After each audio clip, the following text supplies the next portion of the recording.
Bugünkü qonağımız isə öz kreativ üslubu, sevilən xarakteri, yəni eyni zamanda tanınmış personajları ilə onun tərəfindən sevilən aktyor, prodüser, aparıcı, iki nəsərli bizlərləndir.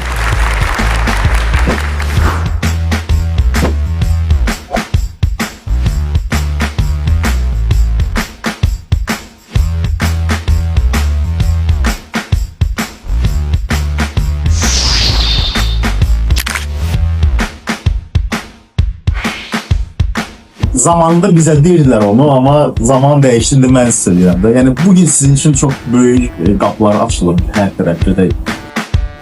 O ki qaldı səhvlərə, həmin o səhvlərdə düşünürəm ki, düşünmədən tez verilən qərarlardır ki, müəyyən bir vaxtdan sonra sən onun səhv olduğunu anlayırsan. Əl-əfsusda bugünkü gündə çox düşünmək lazımdır, hansı bir qərarı verməmişdən əvvəl.